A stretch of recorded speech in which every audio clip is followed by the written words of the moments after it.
Assalamualaikum warahmatullahi wabarakatuh. Selamat pagi sahabat podcast FSH dimanapun kalian berada. Jumpa kembali bersama saya Alil Rinenggo. Pada hari ini kita akan membahas tema yang dibutuhkan oleh masyarakat dan jarang dipelajari ataupun diberikan di sekolah ataupun di perguruan tinggi. Hari ini tema yang sangat menarik yaitu harmoni jiwa, integrasi psikologi agama dan pendidikan dalam kesehatan mental. Kita tahu bahwa kesehatan mental adalah kesehatan yang dibutuhkan oleh keadaan diri kita, ya, tidak hanya kecerdasan intelektual, spiritual, emosional, kecerdasan yang lain, tetapi kesehatan mental atau kesehatan kejiwaan mempengaruhi kesehatan yang lain. Hari ini kita sudah menghadirkan bintang tamu yang sangat luar biasa, ya. Beliau adalah alumni University Sheffield UK. Dia bernama Ibu Mutiara Citra Mahmuda, sarjana pendidikan dan Magister Art.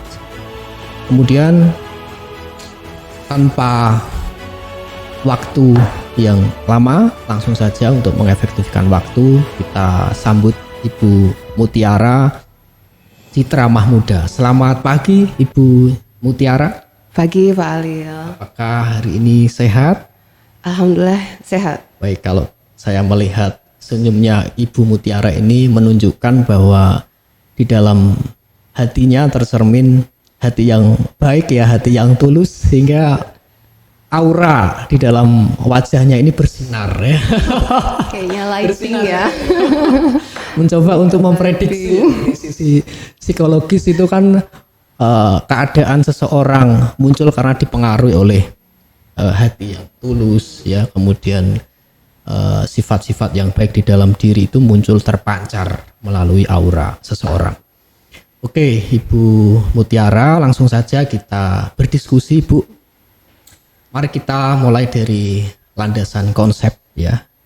Menurut Ibu, bagaimana Ibu mendefinisikan kesehatan mental dan kesejahteraan psikologis, dan apa perbedaannya menurut literatur psikologi kontemporer? Apakah memang hampir sama atau ada perbedaan secara prinsip antara kesehatan mental dan kesejahteraan psikologi seseorang? Oke. Makasih Pak Alil ya pertanyaan pertamanya. Bismillahirrahmanirrahim. Berarti mungkin kita berawal dari memahami dua konsep tadi ya, yaitu kesehatan mental dan juga kesejahteraan psikologis. Mungkin sederhananya kita seringkali berpikir bahwa kesehatan mental ya berarti tidak adanya penyakit mental gitu. Tetapi lebih dari itu, saat kita berada dalam kondisi kesehatan mental atau mental yang sehat, itu berarti fungsi-fungsi yang ada di diri kita, fungsi kognitif, fungsi mental kita itu bisa berjalan dengan baik. Seperti misalkan kita berpikir bisa dengan baik seperti normal, terus kita bisa menentukan keputusan, kita juga bisa berinteraksi baik dengan diri sendiri maupun orang lain itu dengan optimal dan berkontribusi. Jadi berjalannya fungsi-fungsi kita sebagai individu dengan baik gitu. Lalu kalau misalkan kita berbicara terkait kesejahteraan psikologis, mungkin itu cakupannya lebih luas lagi. Jadi kalau dari kesejahteraan itu sendiri kan kalau kita dengar cukup subjektif ya Pak Alil. Mungkin bagi saya kesejahteraan ini punya tingkat sendiri, Pak Alil juga punya subjektif view-nya ya. Nah kalau dari psikologis ini juga ada dua aliran. Ada aliran yang eudaimonic sama hedonik. Jadi yang eudaimonic ini lebih ke filosofikal dan seringkali merujuk ke Aristoteles, di mana ia sering mencari arti bahagia itu apa sih gitu, dimana itu terjawab oleh Aristoteles itu ya kebahagiaan adalah bagaimana seseorang bisa mengaktualisasikan potensi dan nilai-nilai yang ia miliki gitu. Jadi lebih dari keberfungsian yang ada di proses mental kita itu bahwa kita bisa mengaktualisasikan nilai-nilai dan potensi yang kita miliki. Itu yang bagian eudaimonic. Jadi bagaimana kita memaknai hidup, kita memiliki tujuan hidup juga begitu. Tapi kalau yang hedonik dia lebih yang subjektif, di mana di sini dilihat bahwa setiap individu ini memiliki hasrat dan keinginan tertentu ya. Jadi kalau misalkan kita mendapatkan hal itu, maka kita akan merasakan yang namanya positive emotion dan affection. Jadi itu yang dilihat bagaimana seseorang yang sejahtera psikologisnya itu berarti rendah negatif affectionnya dan tinggi positif affectionnya. Dan ini bisa dilihat dari life satisfaction atau keterpuasan orang terhadap hidup yang ia miliki. Jadi mungkin kalau dilihat dari cakupannya kesejahteraan ini lebih general lagi dan mungkin memang sudah ada konstruk-konstruk tertentu ya untuk mengukur sejauh mana orang ini sejahtera psikologis dan lain-lain, tetapi lebih luas lagi dibandingkan kesehatan mental begitu. Berarti kesehatan mental itu sebenarnya lebih spesifik dan bisa diukur seseorang ini secara mental sehat atau tidak gitu ya. Sehat. Iya betul.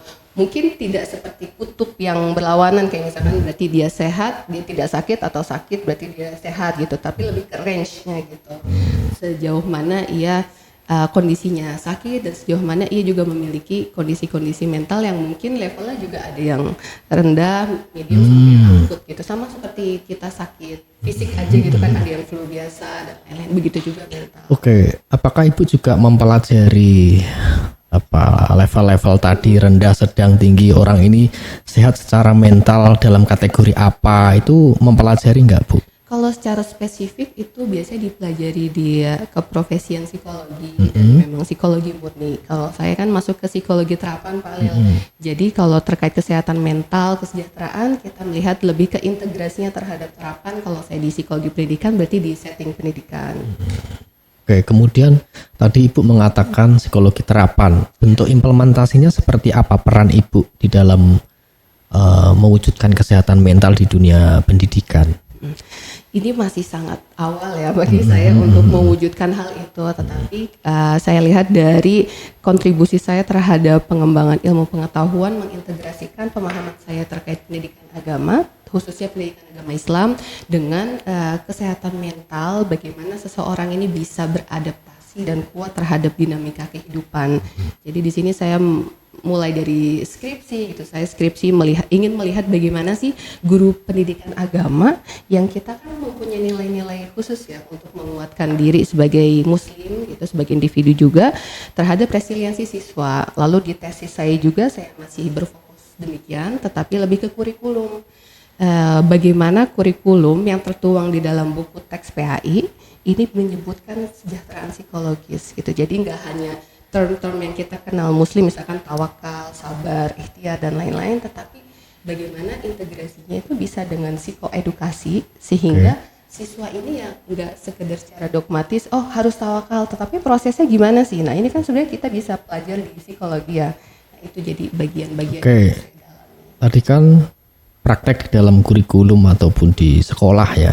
Apakah Ibu melihat ada semacam desain dan desainnya ataupun masalah kurikulum kita saat ini, atau seperti apa Ibu meneliti itu sehingga itu menjadi value, menjadi novelty, kebaruan di dalam dunia pendidikan kita? Masalahnya seperti apa di lapangan itu sendiri Bu?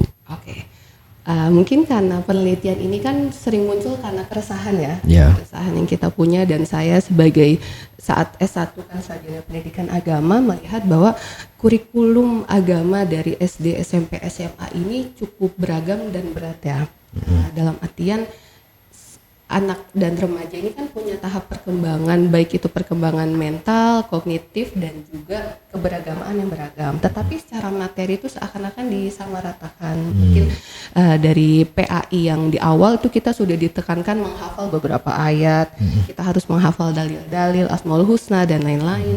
Memang mungkin secara konten ada maksud pemaknaan ya, maksudnya guru mengajarkan makna Asmaul Husna demikian dan implikasinya demikian, tetapi karena kita cenderung performance based ya, maksudnya kita melihat dari segi nilainya aja gitu, yang mana akhirnya yang dikejar oleh siswa ya menghafal aja Asmaul Husna ada berapa, sholat ada berapa, tetapi untuk memaknai itu tuh masih kurang gitu space-nya, baik bagi guru maupun siswa untuk explore. Akhirnya saya ingin mengeksplor bahwa pendidikan agama itu kan kalau di Indonesia termasuk pendidikan karakter ya, itu ya juga mengikut sertakan bagaimana kita bisa mengenalkan social emotional learning juga sebenarnya. Jadi kayak kita nggak perlu program baru untuk social emotional learning, tapi kita bisa menginjeksikan gitu ke dalam kurikulum pendidikan agama, khususnya kalau yang saya pahami di PAI ya, pendidikan agama. Oke, berarti solusi konkretnya lebih ke desain pembelajarannya ya Bu ya. Bagaimana langkah-langkah guru di dalam membangun emosional siswa melalui media pembelajaran ya, melalui modul ajar yang mendorong siswa ini memiliki peningkatan emosional yang baik ya, kesadaran diri dan lain sebagainya. Mungkin itu ya ranah konkretnya seperti itu kalau diterapkan di kelas ataupun di sekolah ya Bu ya. Oke. Kemudian dari perspektif psikologi agama Ibu, apa mekanisme ataupun jalur melalui mana saja nilai-nilai religius atau spiritual itu bisa mempengaruhi kesehatan mental seseorang? Kalau misalkan dilihat dari aspek-aspek psikologis, mungkin di dalam kajian psikologi agama ini kan ada bahasan terkait religiusitas ya. Mungkin kita bisa meminjam dimensi-dimensi atau aspek dari Glock and Stark yang menemukan ada 5 nih aspek keberagamaan atau religiusitas. Yang pertama dari belief. Nah, bagaimana belief ini bisa mendukung seseorang untuk mempunyai mental yang sehat? Itu yang pertama adalah kepercayaan kita terhadap takdir, karena yang namanya kehidupan ini kan punya dinamika. Yang pertama itu uncertain ya, kita tuh tidak pasti, ketidakpastian, terus juga kita sebagai orang yang vulnerable dan lain-lain. Nah, kepercayaan kita terhadap takdir, khususnya apa yang sudah Allah takdirkan itu memang baik untuk kita, atau mungkin ada ayatnya ya yang spesifik ya. Iya, asa antakrahu syai'an wa huwa khairul lakum wa asa tuhibbu syai'an wa huwa syarrul lakum, bahwa seringkali kita menyempitkan persepsi kita bahwa ini adalah plot hidup yang baik, tetapi kehidupan realitanya kan bisa bermacam-macam. Nah, kepercayaan kita terhadap takdir yang akan terus berjalan sesuai dengan apa yang Allah approve itu bisa menguatkan kita, membangkitkan positif thinking ya, dimana ya berarti takdir apapun itu adalah baik untuk kita dan bisa menjadi bagian untuk kita growth lah ya, meningkatkan diri gitu. Terus dilihat dari segi ritual, karena agama ini kan tidak hanya keyakinan tetapi ada juga ibadah dan ritual, sehingga dari ibadah ini tidak hanya menekankan hubungan kita dengan Tuhan, tetapi bagaimana ibadah ini juga bisa terinternalisasi dalam perasaan kita. Let's say saat kita berzikir itu kita seringkali menempatkan pikiran dan hati kita fokus ke hal-hal yang positif gitu. Bahkan kita mensucikan nama Allah, dan beberapa kalimat thayyibah ini punya power yang berbeda gitu. Misalkan saat kita mengucapkan istighfar, astagfirullahalazim, itu kita menempatkan diri kita sebagai orang yang lemah, orang yang memang kita accept bahwa kita menerima kita ini memiliki kesalahan tertentu sehingga kita perlu mensucikan diri.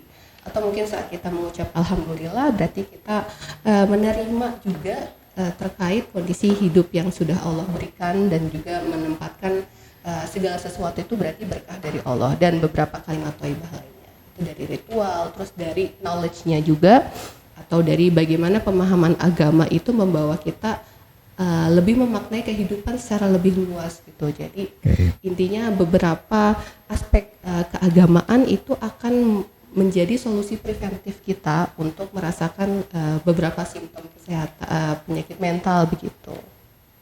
Oke. Luar biasa tadi ya. Artinya penguasaan pemahaman ilmu agama secara menyeluruh ya, tidak sepenggal-penggal, karena kalau kita belajar agama sepenggal-penggal ya nggak secara utuh ya, akhirnya kita berhenti di satu titik yang mana sebenarnya ada kelanjutan titik yang lain kan. Makanya saya melihat fenomena di masyarakat itu terkadang ya, mohon maaf, misalnya orang yang ritualnya tinggi, hanya memprioritaskan ritual tanpa pemahaman ilmu agama dan lain sebagainya, itu terkadang hanya sekedar menjalankan dan mungkin orientasinya hanya mencari pahala ya, hanya satu-satunya mencari pahala, tetapi tidak diimbangi pemahaman ilmu agama ya, kemudian bagaimana memaknai ibadah itu sendiri, sehingga terkadang ada yang ritualnya tinggi tetapi penguasaan emosinya juga kurang ya, mudah marah ataupun mudah menghina orang, mudah untuk istilahnya menjustifikasi seseorang tidak baik dan lain sebagainya, padahal itu kan bukan ranah manusia. Nah, jadi memang benar apa yang dikatakan Ibu Mutiara, pemahaman yang menyeluruh ya, mempelajari ilmu-ilmu yang berkaitan itu sangat penting untuk mempengaruhi kesehatan mental kita. Gitu ya, Bu ya. Oke, kemudian bicara tentang tadi ya, Bu, positif versus negatif religious coping ya. Bagaimana keduanya dibedakan dan apa dampaknya terhadap kesejahteraan psikologis, Bu? Kalau yang positif mungkin tadi sudah sempat disebutkan ya beberapa aspek bagaimana agama ini bisa membawa ke positif coping seseorang, bagaimana mereka bisa beradaptasi dengan dinamika dan kehidupan yang ada. Dan memang realitanya ada negatifnya juga, di mana berarti ada pemahaman yang dikatakan error begitu ya terhadap keagamaan. Kita bisa lihat seperti adanya prejudice, adanya judgement yang sangat mudah gitu saat seseorang merasa ia sudah paham dengan agama, sehingga ia merasa orang yang berbeda mungkin pemahamannya atau berbeda dengan ritual-ritual keagamannya itu menjadi seseorang yang dikatakan lebih inferior lah ya dibandingkan dia. Jadi beberapa masalah itu bisa lebih panjang lagi. Jadi dari prejudice ini kan bisa dari stereotip, bahkan mengatakan kayak kalau kita merasakan adanya beberapa simptom gangguan atau kesulitan dalam ini ya menjaga mental kita, itu suka dikatakan kan stigma-nya kurang sholat gitu, zikir aja zikir, makanya tahajud gitu. Nah ini kan menjadi stigma yang salah ya, bahwa kita menilai kesehatan mental seseorang dari ibadah. Mereka yang kita sendiri tidak bisa menilai itu karena kan itu urusan hamba dengan Tuhannya gitu. Jadi ini yang seringkali perlu kita tekankan ya, bahwa Nabi saja Muhammad SAW itu ada yang di tahun namanya Amul Huzni ya, di mana Nabi dengan kemuliaannya, dengan tingkat ibadahnya yang tidak bisa kita bandingkan, itu juga merasakan kesedihan saat istrinya meninggal, ditambah saat pamannya meninggal. Manusiawi ya. Ya manusiawi. Jadi seringkali kita menjauhkan, merasa kita agama dan merasa aman, tetapi kita mengesampingkan naluri manusia ya. Sebagai manusia, bahwa sebenarnya perasaan-perasaan ini juga anugerah dari Allah yang kita bisa jadi sedih, marah, dan lain-lain, itu adalah lumrah dan manusiawi, natural ya. Sebagai manusia, tetapi bagaimana kita menyikapinya itu yang harus kita tekankan kan, bahwa kalau misalkan ternyata sedih berkelanjutan dan kita tidak memberikan treatment yang baik gitu, itu kan akan berkepanjangan mungkin menjadi depresi dan lain-lain gitu. Jadi itu yang perlu ditekankan, bahwa kita beragama bukan berarti kita bebas dari gangguan-gangguan jiwa atau gangguan mental. Jadi itu yang perlu kita tekankan sih. Harus memahami lebih dalam ya, pemahaman tentang kejiwaan manusia, karena itu kan dimensinya berbeda kan. Seperti yang tadi dikatakan, urusan beribadah itu urusan selain kewajiban ya, urusan kita dengan Allah SWT, tapi ada dimensi lain, kita sebagai manusia ada unsur-unsur di dalam tubuh kita ya, ada rohani, kejiwaan tadi, kemudian ada unsur-unsur jasmani ya, termasuk di dalam tubuh kita ada, kalau di dalam Al-Quran, segumpal daging hati itu ya, itu mempengaruhi kondisi seseorang sehat secara mental atau tidak kan, banyak faktor yang mempengaruhi. Kalau beribadah itu hanya sebuah bisa dikatakan jalan, atau bisa dikatakan untuk menuntun manusia biar lebih bertakwa ya, beriman kepada Allah SWT. Iya benar. Oke, kemudian apa saja Bu jenis gangguan kesehatan mental terutama pada generasi saat ini? Karena memang kalau saya baca literasi di berita ataupun di artikel itu, angka gangguan kesehatan mental itu malah semakin tinggi Bu di era sekarang itu, terutama di generasi saat ini. Ya. Nah, Ibu melihat ini seperti apa dan jenisnya apa saja gangguan itu? Mungkin di sini saya juga mencatat beberapa data ya dari prevalensi bagaimana tingkat kesehatan mental terutama di remaja dan dewasa awal mungkin ya. Di sini saya lihat benar yang tadi Pak Ali bilang bahwa generasi sekarang termasuk generasi Z itu punya tingkat resiko depresi yang lebih tinggi gitu dibandingkan generasi X, generasi milenial juga gitu. Kalau di sini ini Gen Z itu prevalensinya 66% di tahun 2024, milenial 48% dan Gen X 28%. Ini kan terlihat perbedaannya ya. Padahal kalau misalkan kita lihat dari segi hedoniknya, mungkin dari segi ketercapaian dan kebahagiaan kemudahan hidup, itu kan Gen Z terlihat lebih mudah ya dengan adanya banyak teknologi, AI dan lain-lain, tetapi justru tekanan terhadap mental ini makin meninggi gitu untuk Gen Z itu sendiri ya. Kalau dari data juga di sini yang paling banyak itu adalah depresi. Jadi di konferensi 2024 di sini Dr. Lydia Triana ini menyebutkan bahwa lebih dari 19 juta penduduk mengalami gangguan mental emosional dan 12 juta penduduk mengalami depresi. Bahkan data bunuh dirinya tuh per tahun ada 1.800 orang. Di dunia? Di Indonesia harusnya, karena di sini tulisannya kondisi kesehatan jiwa di Indonesia. Oh, di Indonesia ya, cukup tinggi ya. Iya, ada data juga dari di UNICEF 2021 itu Indonesia tuh dari 21 negara riset itu yang menjadi bagian dari riset itu top 3 di usia 15 sampai 24 di sini 29%-nya merasakan depresi dan rendah ketertarikannya untuk melakukan sesuatu gitu. Jadi kalau dilihat apa sih yang sering muncul tuh ya, itu kalau dari yang catatan saya itu yang pertama depresi, lalu ada kecemasan dan juga mungkin ada adiksi ya, dimana kalau kita lihat sekarang akan sangat jarang orang ini tidak memegang HP gitu. Betul. Ini salah satu adiksi aja, mungkin adiksi lain seperti drug dan lain-lain itu juga muncul. Jadi berdasarkan data memang tingkat depresinya ini resiko di Indonesia tuh tinggi ya, mungkin dari dinamika kehidupan yang ada dan pemahaman, terutama kalau dari cerita-cerita klien rekan itu psikolog dan mungkin kita bisa lihat di podcast para psikolog dan konselor itu sering berangkat dari masalah keluarga.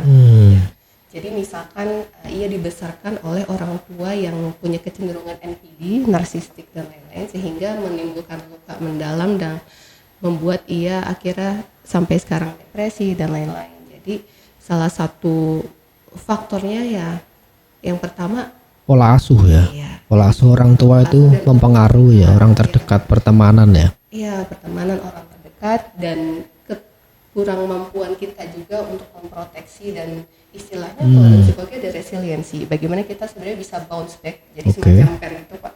Bounce back kalau misalkan ada kesulitan kehidupan, kalau kita punya resiliensi yang tinggi, itu sebenarnya kita bisa kembali ke state atau kondisi kita di mana sebelum ada problem itulah. Tapi kalau itu cukup rendah resiliensinya, ya kita bisa lemah dan akhirnya tadi memiliki simptom-simptom yang cukup berbahaya dan merugikan diri sendiri bahkan sampai orang lain gitu.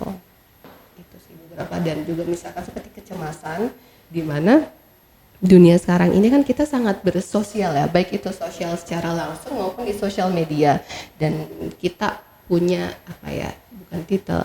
social expectation tertentu yang harus kita ikuti, yang harus kita capai, yang mungkin itu bisa kalau misalkan kita merasa tidak mencapai itu jadi kita merasa cemas, khawatir, dan kalau tidak di treatment dengan benar bisa ke hal yang lebih akut lagi gitu, misalkan ada attack ya, anxiety attack dan lain, panic attack dan lain-lain gitu. Kemudian tadi banyak jenis gangguan mental selain depresi juga banyak. Terus bagaimana Bu cara mencegah dan mengatasi khususnya para guru, orang tua agar anak-anak ini memiliki kesehatan mental yang baik ya, tidak menjadi korban pola asuh yang salah oleh orang tua ataupun cara pendidikan di sekolah. Nah, cara mencegah dan menanggulangi kita sebagai pengajar ataupun sebagai orang tua seperti apa? Pertama kita lihat dulu dari segi apa yang memang dialami oleh siswa, anak atau mungkin mahasiswa ya. Karena pada dasarnya apa yang dirasakan saat itu mungkin saat sudah dewasa itu adalah bagian respons dari defense mechanism mereka saat kecil. bisa jadi dari kebutuhan psikologis yang belum terpenuhi, sehingga ia memunculkan tadi trauma-trauma tertentu, sehingga mendorong munculnya tadi beberapa penyakit atau gangguan mental. Yang pertama adalah bagaimana kita menjadi pendengar atau bisa memahami orang dengan baik, itu termasuk anak-anak kita. Jadi yang pertama itu memang tidak bisa kita langsung menjudge. Kita kan seringkali melihat perilaku anak mungkin yang berbeda dengan anak lain, kita sebut sebagai nakal, sebagai orang yang berbeda lah. Padahal itu adalah bagian dari respons perilaku terhadap lingkungannya gitu. Jadi yang pertama adalah mengenal, dan terutama mengenal luka. Luka apa sih yang menyebabkan anak atau individu ini merasakan demikian? Kayak tadi misalkan, ternyata luka ini muncul dari orang tua yang saat masa kecilnya tidak begitu hadir, atau mungkin sekarang kan isunya adalah fatherless ya. Bagaimana isu atau fenomena fatherless ini ternyata bisa berpengaruh terhadap perkembangan psikologis anak hingga dewasa nanti gitu. Jadi dilihat dari sumber lukanya. Yang kedua adalah menerima lukanya itu sendiri sebagai bagian dari dinamika kehidupan. Karena seringkali kita melabelkan bahwa ia punya gangguan mental berarti adalah orang yang dalam tanda kutip negatif. Padahal ini sama seperti kita sakit aja. Orang demam kan kita tidak melabel dia dia demam gitu. Dia pusing. Tapi itu hanya bagian yang bisa sembuh juga gitu. Jadi tergantung tingkat sakitnya itu seberapa. Ya selama itu ringan kecil ya manusiawi, wajar ya. Betul. Orang stres, orang depresi sedikit itu ya lumrah ya. Dan yang ketiga adalah bagaimana kita tadi mengenal, terus juga kita menerima, ya tentunya kita harus mengobatinya. Bisa kita mendekat ke konselor atau psikolog atau psikiater, atau mungkin ke orang yang signifikan atau orang yang memang dekat dengan kita, yang kita percaya. Karena salah satu aspek dari penyakit mental ini kan berarti ia tidak merasa aman dengan perasaan pikiran dia ya, sehingga butuh sebenarnya orang-orang yang memvalidasi perasaan dan pikiran tersebut segitu. Jadi ya mungkin bisa curhat gitu ke orang yang terpercaya. Apalagi anak-anak itu kan belum punya kemampuan untuk mengatasi gangguannya sendiri kan, butuh teman, butuh orang tua. Kalau orang sudah punya ilmu mungkin bisa lah ya untuk mengantisipasi atau menanggulangi gangguan kesehatan mentalnya sendiri. Jadi bagaimana kita mengajarkan anak untuk mengekspresikan dan memvalidasi apa yang ia rasa gitu. Jadi jangan sampai misalkan datang ke rumah pulang sekolah gitu, anaknya dalam kondisi nangis dan apa-apa kita langsung menjudge, kenapa kok nangis gini. Akhirnya kan ia menilai bahwa rasa dia nangis, rasa sedih dia adalah salah, sehingga kalau misalkan dia nanti merasakan sedih dan nangis atau perasaan-perasaan yang negatif, ia bisa jadi membuat topeng gitu, topeng bahwa berarti untuk mengekspresikan ini nih salah loh, padahal kan bukan demikian gitu. Makanya sering dipelajari di parenting sekarang kan, kalau misalkan pulang sekolah suka ditanya gimana harinya di sekolah, gini gitu. Itu sebenarnya salah satu cara selain untuk berkomunikasi dengan baik, tapi juga mengajarkan anak tuh untuk mengekspresikan dan menyalurkan apa yang ia rasa. Termasuk ini Bu, labelisasi di masyarakat itu kan seolah-olah laki-laki itu harus kuat ya. Itu bahkan laki-laki kalau nangis dianggap dianggap lemah, tidak laki-laki, atau bahkan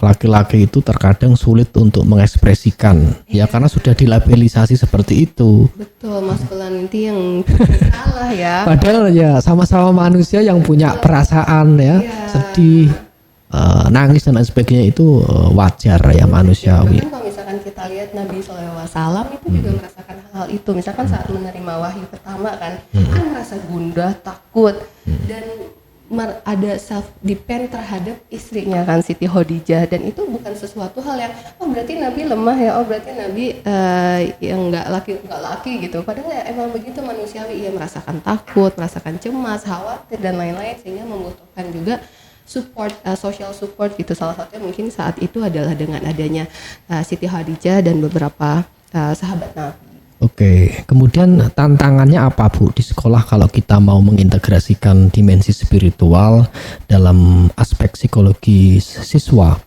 Tantangannya seperti apa? Tantangannya ini kalau yang pertama tentu kita lihat namanya sekolah berarti kan kurikulum ya Pak ya.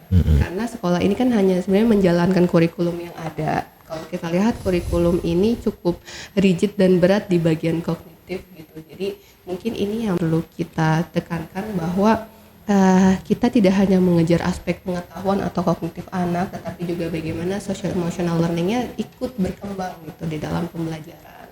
Yang pertama itu terkait tantangannya ya kurikulum, karena sekolah tuh ada yang memang memiliki otoritas dan kapasitas untuk membuat kurikulum yang operasional masing-masing gitu. Tetapi ada juga sekolah yang kepala sekolah dan gurunya masih kesulitan gitu. Jadi itu. Yang kedua tentunya kapasitas gurunya sendiri ya. Mungkin tadi kita sempat berbincang bagaimana kapasitas guru ini memang diajarkan untuk di PTK ya, itu di perguruan tinggi keguruan memang di bagian konten dan pedagogis, dan agak kurang di bagian bagaimana mengenal siswa, psikologi siswa, sehingga perlu adanya pelatihan dan pendalaman terkait itu.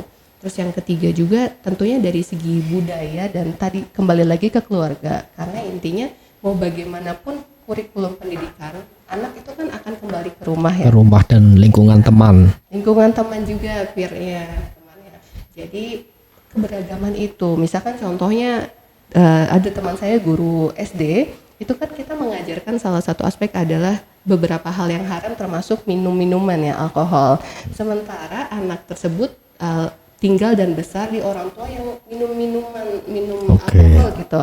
Jadi ia tidak melihat kesinambungan antara apa yang diajarkan di sekolah dengan apa yang ia alami dan ia lihat gitu. Karena kan kalau anak itu terutama di kelas awal gitu kan masih observan ya, masih melihat sekitar, mimik juga kita imitasi gitu.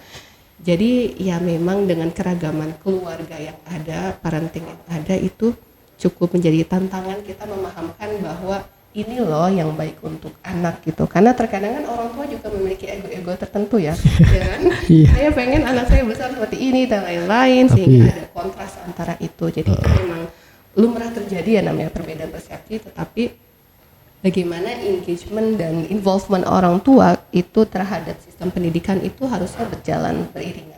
Oke, bagus sekali. Kemudian bagaimana cara memastikan Bu nilai-nilai agama tidak dikonsumsi secara dogmatis atau malah memberi beban ya tambahan psikologis ke siswa. Jadi siswa itu agar lebih lebih nyaman ya belajar, kemudian biar nilai-nilai agama ini juga menjadi spiritual siswa di dalam belajar ataupun di dalam mengaktualisasikan nilai-nilai agama itu sendiri. Oke, kalau di kelas saya Pak Alil dan kelas Prof. Surulin, jadi sebelumnya saya juga bersama Prof. Surulin di psikologi pendidikan, kita selalu mempertanyakan sebutkan atau ceritakan guru yang paling memorable, yang paling terkenal, yang paling dikenang gitu oleh siswa saat itu kan mahasiswa ya, berarti dari SD, SMP, SMA, dan ternyata itu banyak yang bukan guru yang paling pintar gitu ya dalam artian mastery konten dan pedagogis, tapi bagaimana guru tersebut bisa connect terhadap siswa, mulai dari peduli, bisa mendengarkan, mengakui keberadaan siswa, itu dulu deh. Jadi bagaimana posisi guru itu bukan lebih ke humanis berarti ya. Betul, sisi humanisnya. Jadi kita bukan sekedar transfer ilmu, oh ini sumbernya, ini wadahnya gitu. Tetapi more than lebih dari itu, bahwa guru itu ya sebagai istilahnya kan kalau kita mengenal orang tua kedua ya. Jadi itu mengenalkan guru itu sebagai sosok yang aman dan nyaman bagi siswa. Contohnya kayak Pak Ali mungkin tadi ada guru yang kurang disukai sehingga akan mempengaruhi ke materinya kan. Bagaimana kita tuh melihat kok materinya nggak seru nih, padahal ya mungkin gurunya gitu kan. Betul sekali itu Bu ya. Gitu. Jadi yang pertama dari sosok gurunya. Sosok gurunya harus menyenangkan ya. Kalau di dalam Ki Hajar Dewantara itu Bu, jadi tujuan pendidikan itu lebih membangun kebahagiaan siswa, kesejahteraan siswa itu tadi secara kejiwaan harus dibuat senang dulu anak-anak itu ya. Harus dibuat senang, makanya biasanya di kelas-kelas awal tuh suka ditempel, biasanya kan kita suka berbaris di depan ya Pak ya, suka ditempel ada origami bentuknya tos, peluk sama lain-lain. Oke. Jadi kalau misalkan itu mau dipeluk ya dipeluk. Karena nggak jarang ya, anak itu di rumah tuh jarang dipeluk gitu sama orang tua. Itu kan sebuah kebutuhan attachment yang mungkin kurang gitu ya. Akhirnya guru tuh hadir di situ. Nah, jadi pertama dari sosok gurunya dulu nih, kita menekankan ya guru agama tuh bukan guru yang menilai ini nggak boleh, ini haram, ini halal gitu, tapi kita ya tadi harus memahami kondisi siswa juga kan, memahami kondisi siswa, membangun jiwa. dengan pemahaman guru terhadap agama, mungkin kita kan memiliki pengetahuan oh ini yang nggak boleh, ini nggak boleh. Akhirnya secara tidak sengaja mungkin ya secara tidak sadar kita sering menjudge anak kan, kamu nggak boleh kerudungnya pendek atau lain hal gitu kan. Sementara siswa itu belum tentu sudah memahami hal itu. Akhirnya ya bawaannya jadi agama itu adalah sebuah penjara gitu bagi mereka atau beban. Misalkan kita memberikan stimulus dalam hal disiplin positif di sekolah, misalkan sholat duha, sholat jamaah, tetapi tidak dibarengi tadi internalisasi baik secara ini ya koneksi dengan guru maupun secara konten terhadap materi. Akhirnya saat stimulus itu hilang atau disiplin itu hilang, anak ini ya lepas gitu,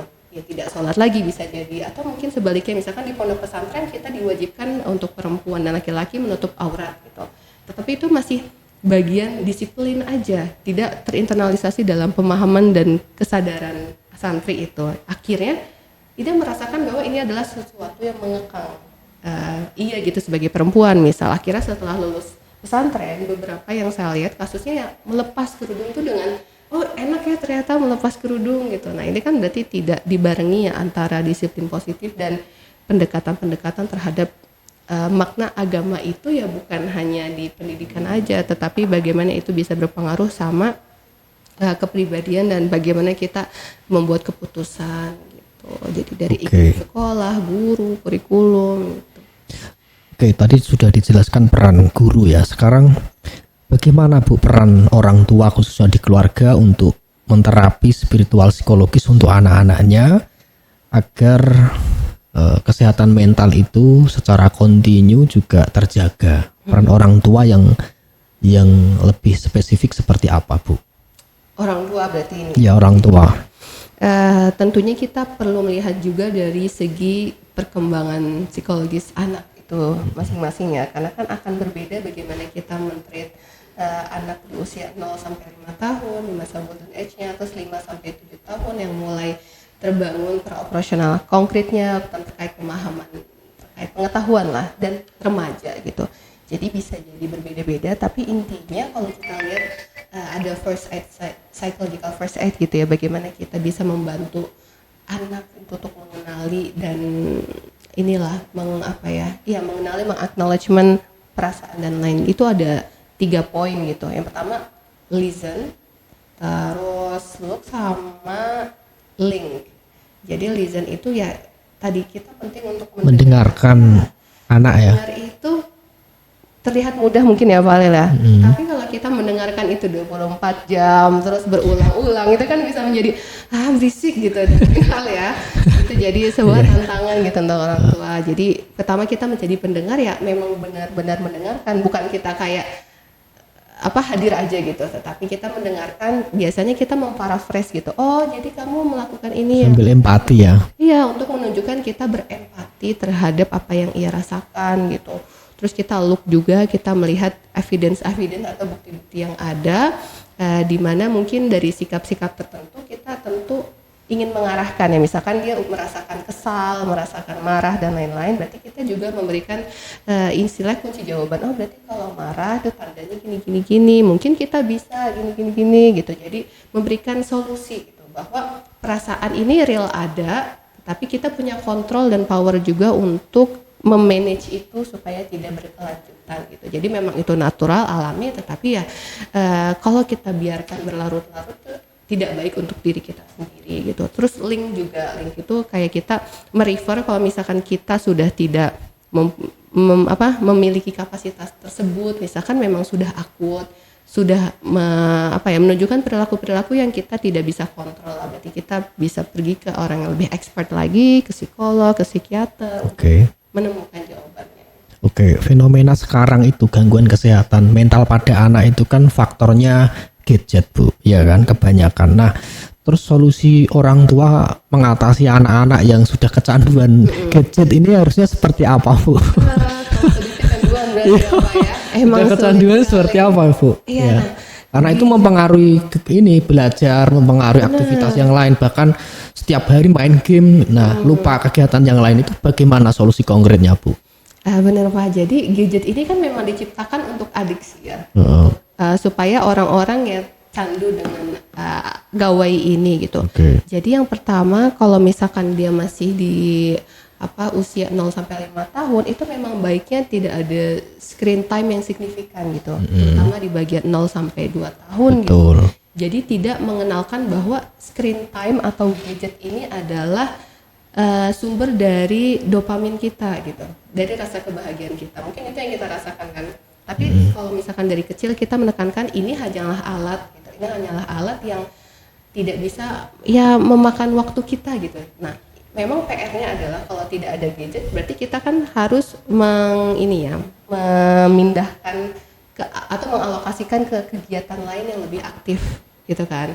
Dan ini yang mungkin agak sulit. Jadi kita karena tidak ada screen time ya berarti kita membuat jadwal schedule gitu untuk anak. Untuk hari ini anak akan melakukan demikian yang mana ini ya istilahnya tidak mengenalkan anak lah dengan nikmatnya gadget ini gitu. Bisa dengan buku, literasi dan lain-lain. Terus kalau misalkan sudah remaja memang agak sulit ya. Agak susah. Iya agak susah karena memang sudah ketergantungan bisa jadi dengan yang ada di gadget baik itu game, sosial media dan lain-lain. Tentunya ini perlu effort yang lebih berarti kan bahwa kita memahamkan bahwa ya tadi masih tetap gadget itu adalah sebuah alat dan effortnya adalah tidak langsung kayak kita meniadakan ini secara 100% gitu menjauhkan. Ini kan bisa membuat mereka merasa tertekan lebih ya karena langsung berpisah gitu. Nah itu bisa secara gradual kita memberikan lagi-lagi aktivitas yang lebih bermanfaat gitu bagi anak gitu sehingga ya mereka tidak lagi tergantung dengan adanya gadget. Dan ini memang butuh waktu gitu, tidak bisa misalkan secara kita target seminggu bisa nih kelar adiksinya, tidak seperti itu prosesnya ya. Jadi memang takes time dan takes effort. Baik, terima kasih perbincangan hari ini telah usai bersama Ibu Mutiara Citra Mahmuda. Dapat saya simpulkan bahwa integrasi psikologi agama, pemahaman terhadap agama terhadap pendidikan itu penting ya untuk membangun kejiwaan yang matang ya, untuk membangun kesehatan mental yang lebih humanis ya. Jadi tidak semacam dogma ya, tidak mengajarkan hal-hal yang kaku terhadap agama, tapi bisa mengajarkan dengan perasaan, dengan memahami kondisi anak-anak kita. Kemudian kita juga perlu belajar bagaimana strategi untuk membuat anak-anak itu bahagia dulu, itu kuncinya Bu ya. Biar kesehatan mental terbentuk, kemudian aspek-aspek yang lain itu juga ikut dengan sendirinya. Ketika orang tuanya itu support, orang tuanya itu menjadi role model yang menyenangkan, peduli kepada anak-anak, kepada siswa ya, guru terhadap siswa, itu akan membangkitkan anak senang dulu ya, mentalnya akan terjaga, saling menghargai, kemudian saling empati dan lain sebagainya. Itu yang dapat saya simpulkan. Semoga apa yang kita diskusikan tadi bermanfaat untuk semuanya. Sekian, terima kasih. Wassalamualaikum warahmatullahi wabarakatuh.